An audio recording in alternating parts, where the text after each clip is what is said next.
What is going on, guys? Welcome back to another episode of Sloppy Saturdays. And today we have a very interesting hypothetical episode for you guys.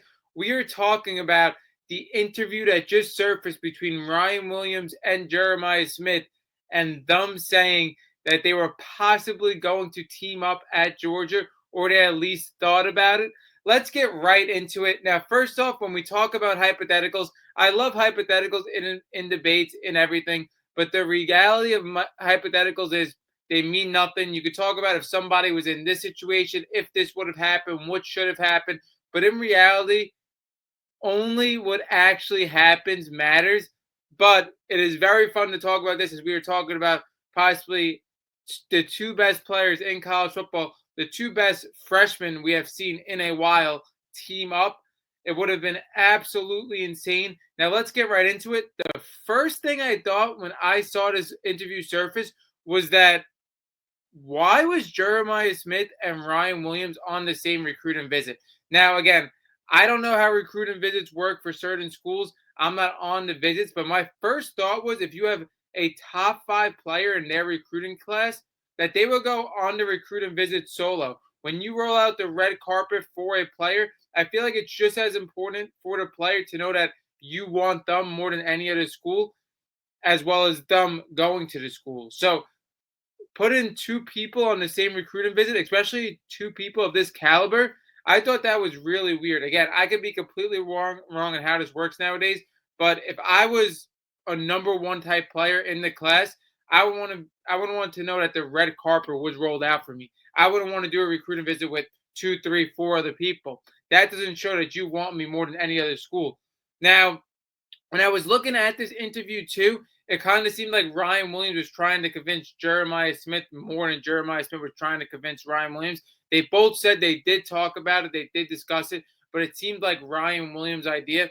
It seemed like Jeremiah Smith pretty much was set on Ohio State the whole entire way. Now, again, neither of them said that. That was just what I gathered from it. Again, it could also be Ryan Williams being a little more extrovert than Jeremiah Smith.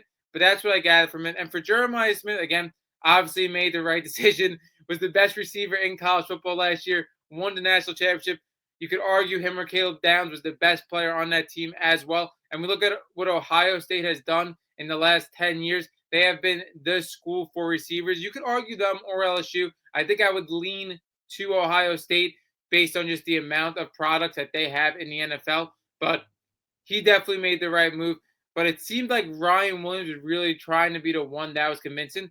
And oddly enough to you guys might have not known, in the 2024 recruiting class, Ryan Williams was actually ahead of Jeremiah Smith. I think Ryan Williams was 3 and Jeremiah Smith was 4 or 3 and 5, but Ryan Williams was ahead of Jeremiah Smith. Now we're going to talk about if these two went to Georgia last year, how it would affect each one of them, how it would affect their schools, Georgia, and how it would affect college football in the future. So let's get right into it. Now, the first thing that I think why this team up wasn't possible, first off, I already said that I don't agree with what Georgia did. I think if you have a top blue chip recruit, you got to roll out the red carpet and bring them on a solo visit. But anyway, other than that, I don't know if, again, these schools have more money than anybody, and we've seen Ohio State spend more money than anybody. But I think the biggest thing too for these two players is that solo going their separate ways, they probably could have got better packages at their schools. I think that's what happened first and foremost. And also, like I said, I think Jeremiah Smith looked at Ohio State receivers and says, I want to be here as well. But what this would have done for each of these players going into this season, if they would have teamed up their freshman year, for Jeremiah Smith, I'm not going to lie to you guys, I don't think this would have changed much for him. When you look at Jeremiah Smith, 76 receptions, 1,315 yards, 15 touchdowns.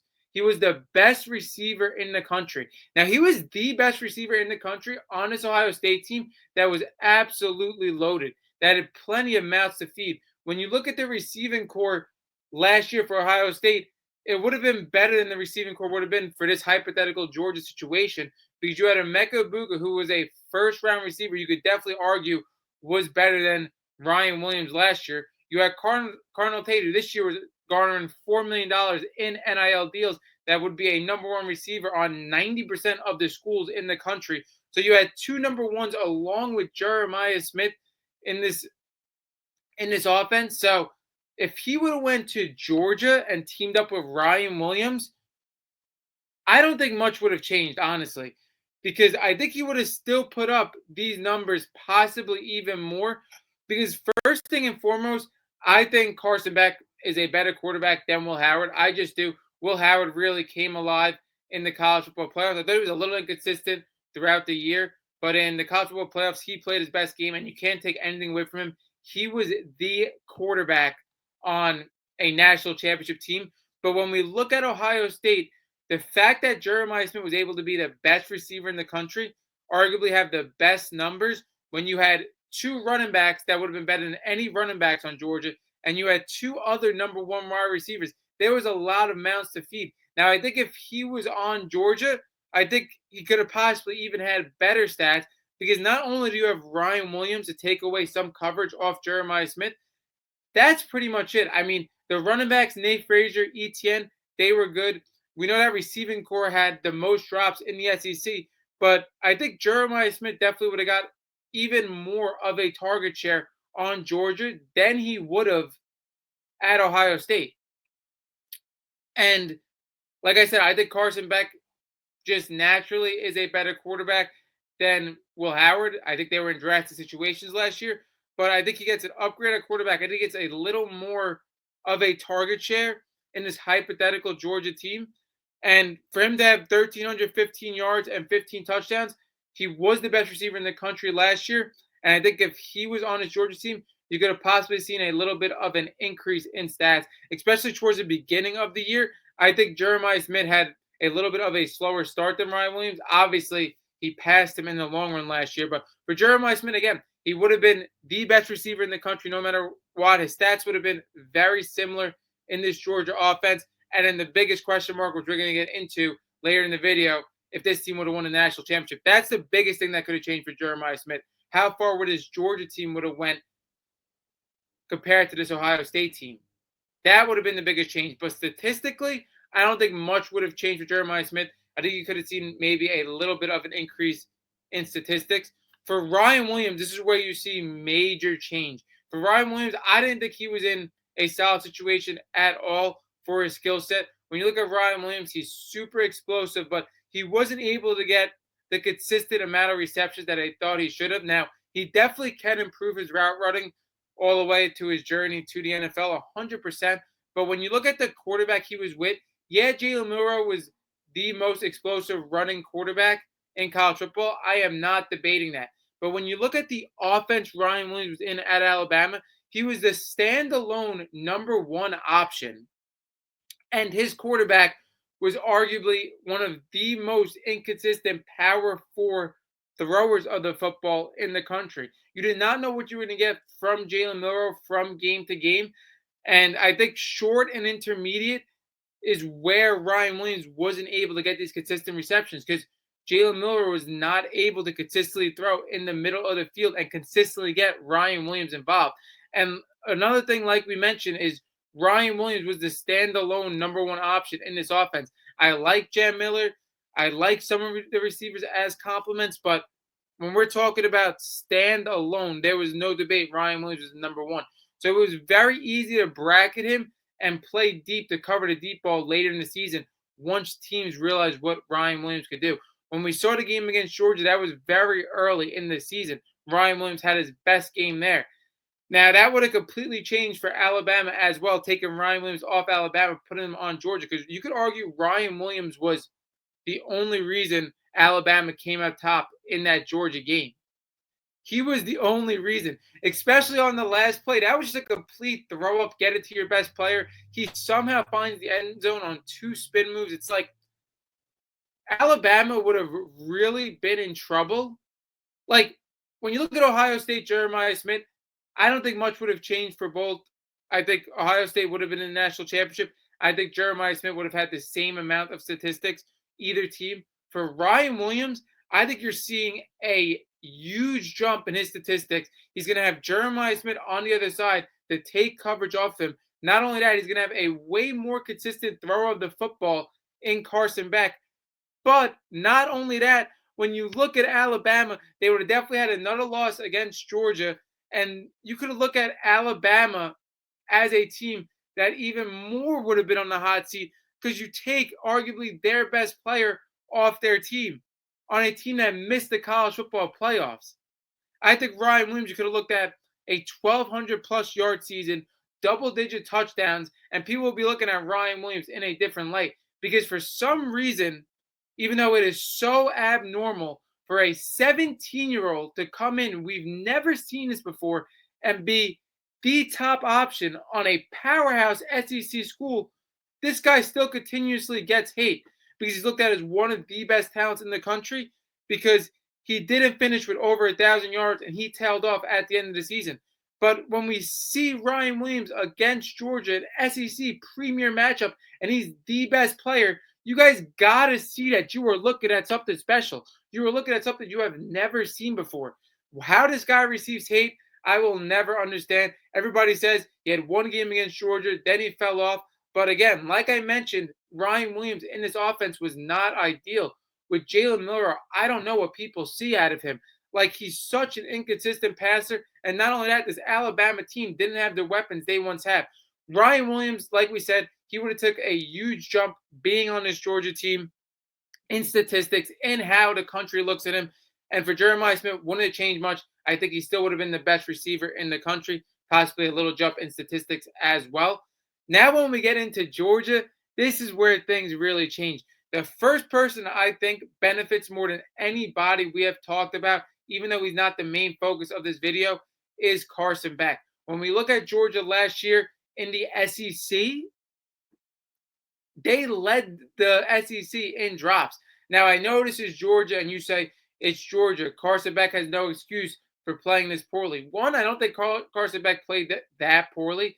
When you look at what he was expected to do going into the season, yeah, you could argue that because he was looked at as going to be the number one pick in the NFL draft, the number one quarterback in the country.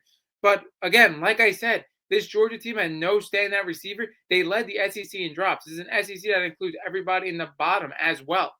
This includes like Auburn. This includes Mississippi State. This includes everybody in the SEC. Georgia was a team that led in drops. And I think Carson Beck really, I said this time and time again, I think it was such a bad transition period for him because when you look at him in the previous year when he was developing, he had two stars in Ladd McConkey and Brock Bowers. Then he had to go into an offense that had no standout stars. But if you would have dropped Jeremiah Smith and Ryan Williams in this offense, and we had the expectation that Carson Beck was going to be the number one overall pick in the draft, this last upcoming draft, he would have stayed as the number one overall pick. He would have absolutely tore it up with arguably the two best wide receivers in the country. He would have had a huge year, and people would have gave him more of the credit than them, which is actually scary to say from where we look at Jeremiah Smith and Ryan Williams compared to Carson Beck. But Carson Beck was the guy that was the most highly touted going into this season that you could argue over anybody in college football. He would have got more of the credit for having a huge season than these guys would have, arguably, and he would have stayed as the number one overall pick. And when you look at Georgia, this is a team that we could have seen in the national championship, maybe even possibly playing Ohio State in the national championship, depending on the routes. Because when you look, again, maybe if Ryan Williams, Jeremiah Smith was in this offense, a different play would have been called. Carson Beck wouldn't have got hurt. But even if they didn't, this offense would have been so prolific paired up with this defense that I feel like they would have got past Notre Dame, even with Gunnar Stockton, because against Notre Dame, they could not generate a lick of offense. Now you drop the two best receivers in the country, arguably, in this offense, even though Gunnar Stockton was overwhelmed in his Notre Dame defense, it would have been a lot for Notre Dame to cover. And Georgia, in this sense, with the two best receivers in the country, would have had a lot more on offense to work with than Notre Dame.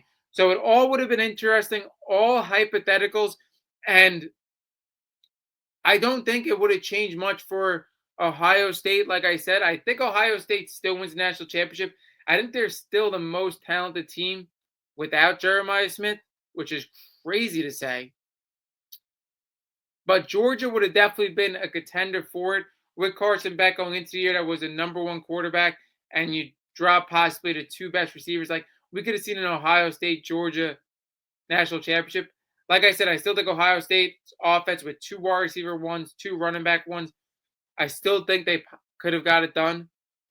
But the future of this would have been absolutely crazy because when you look at Jeremiah Smith and you look at Ryan Williams, for freshmen to produce in college football, it's still huge. For a freshman to come in, even if you're a highly touted freshman, for you to produce right away in college football, that's a huge feat. But for you to come in a powerhouse school as a freshman and be the leading guy in the offense, the leading target. Both Jeremiah Smith and Ryan Williams did that. That is absolutely incredible. That is abnormal. That is close to something we have never seen before. I don't know if I ever remember seeing a true freshman coming and being the best receiver in the country like Jeremiah Smith was. And I don't know if I ever remember a 17-year-old. No, I definitely haven't seen a 17-year-old come in and be the number one guy on an SEC powerhouse like Alabama. This would have been absolutely insane. I truly think Ryan Williams and Jeremiah Smith, if they would have paired up at an SEC powerhouse like Georgia for 3 years, I think this would have by far been the best receiving duo in college football history, 100%. Because, like we just mentioned, for you to produce and be a number one guy in year one as a true freshman, that is abnormal. They both did that, and you paired them up over the course of 3 years. This would have definitely been the most talented duo in college football. And I think from a production standpoint, you could argue that it would have been the best duo for wide receivers in college football history. This would have been crazy if it happened, but it didn't. Arguably the two most prolific guys in the sport. As you guys saw the NCAA cover, both of these guys are front and center after their true freshman year. If they would have went to Georgia, I think you're seeing possibly one or two national championships from Georgia. Like I said, I still would have had Ohio State winning this year, but again, it would have been close with Georgia. And then you're looking at the development of these two guys, they would be unstoppable in year two and year three. That wraps up this episode of Sloppy Saturdays, and we are out.